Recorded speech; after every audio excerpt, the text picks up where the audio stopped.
Hey guys, so I wanted to do a quick video this morning just because it's a Monday morning and I thought what a better time than to talk about self-sabotage and why you may not be seeing the results that you want despite trying your best to follow a plan and be in a deficit. And then like a lot of the time it's like I'm in a deficit or I'm trying so hard to lose weight or I'm hardly eating, I'm in a deficit, why can't I lose weight? When in fact, you're looking at Monday to Friday in a window saying, okay, so I'm in a deficit from Monday to Friday. I'm being really strict on myself. I'm eating really clean. I'm sticking to my meals. I'm tracking. I'm exercising. I'm being consistent. And then you end up blowing it on Friday night, which leads into a Saturday night, and maybe even a Sunday. Who knows what happens on the Sunday and who knows how long it lasts for. Sometimes even Friday night is enough to blow off your calorie deficit, especially if you're a small female like me.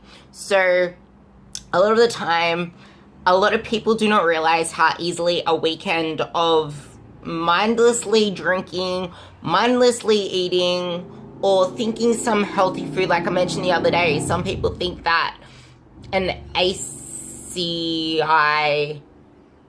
bowl or salmon with poached eggs and avocado and toast is the healthiest option on a meal plan, and they make healthy synonymous with great for fat loss, when salmon plus avocado plus eggs on toast is like 600, maybe 700 calories worth, because they're all really high in fats, which 1 gram equals 9 calories. So if you're not like that well versed in nutrition, one meal that you think is the best choice of something can easily lead to a massive blowout, especially if on top of that you're mindlessly drinking, and then probably that over drinking will lead to you mindlessly or unable to control yourself with other foods, because a lot of the time it's not the alcohol itself that makes you get off track, it's your poor food decisions after the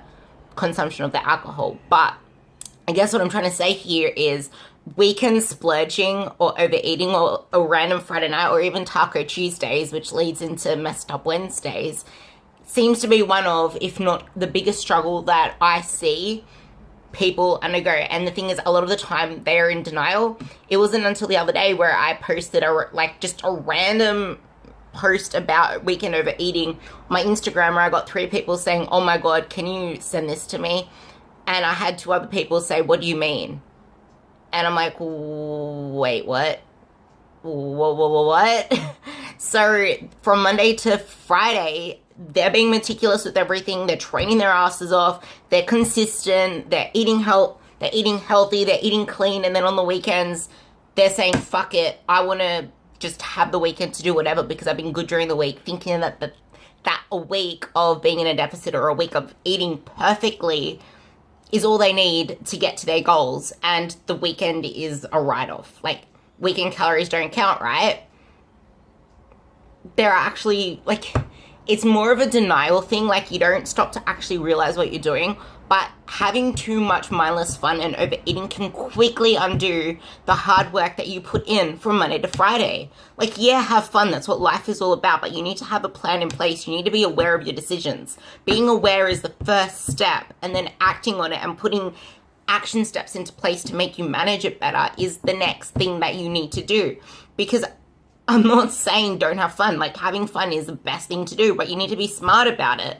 Like, I detached having fun from social eating and social drinking. Like, my idea of fun is going out for a coffee, going out for, events, like freaking going to the beach or going out for a walk or going out for something fun. But if you do want to go out for something like that, then make sure that you plan it into your week. If you have a coach, bring it up with your coach ahead of time so that you can put yourself into, if it's something that you do every 2 weeks or consistently, that's going to throw you off track, but it's something that you can implement, every 3 weeks, once a month. If you really want to do it every week and you're a small female, then you're going to have to suffer a little bit more because your Monday to Friday might have to be in a bigger deficit.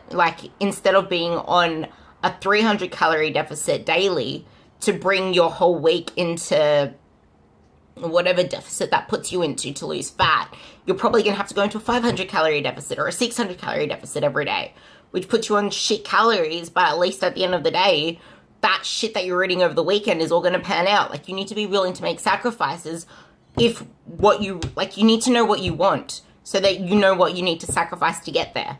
Because you don't have to make sacrifices if you do everything in moderation. I mean, like, even moderation itself needs to be done in moderation.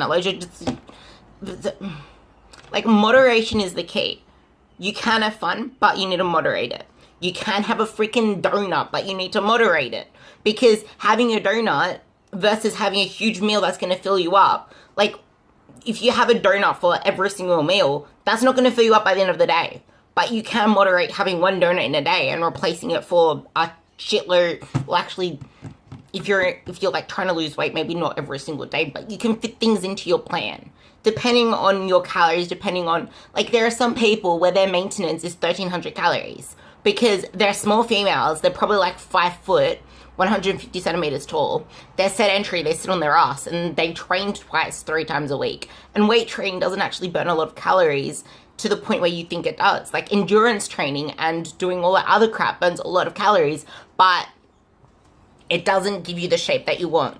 Like, if you look at a marathon runner compared to a sprinter, who has the most aesthetic and desirable physique?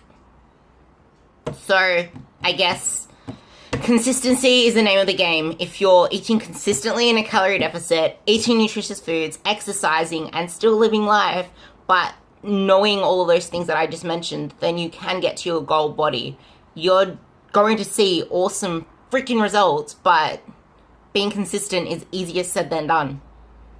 And I keep saying it because you can be so consistent for a month and be on top of everything, and then one thing happens to throw you off track, and then you fall into a loop of self-sabotage. But don't let it get you down. Like, you need to pick yourself up, and you need to realize that weekend calories do count. And if you let that weekend spiral into a month of just eating shit, you're just going to throw yourself off track more. So pick yourself up. Don't, like, plan ahead. Take a day off to just plan everything so that you know that when you're going out, you're going to have to account for it so that you can make it manageable. Because making it manageable is better than going, like, slap in the face. Okay, now I have to deal with this. I don't know what to do. And then ruining the hard work that you put in. And then saying, okay, I'm going to, like, punish myself for this whole week. And then I can celebrate on the weekend because I've been good again. And you're just going through the whole cycle. That's a really poor relationship with food. And a really poor relationship with yourself. So I say you need to dig deeper. Find your why. Find your reasoning. Find how it is that you want to feel every weekend. How it is you want to wake up on Monday, not hungover, feeling amazing. Feeling on top of yourself and ready to kick some ass. Because I had a girl who was, like, it took her, I'm not even like kidding, it took her 3 months to finally say to me, oh my God, I stuck to my plan for a whole week and I feel so energetic, I feel amazing, I actually feel changes in my body. And it was only after a week. And then 3 weeks later she messages me going, oh my God, my clothes are starting to be bigger. I can actually visually see the challenges, my arms are getting smaller, I'm seeing some muscles popping out now. 6 weeks later, which is now, she sends her progress photos in.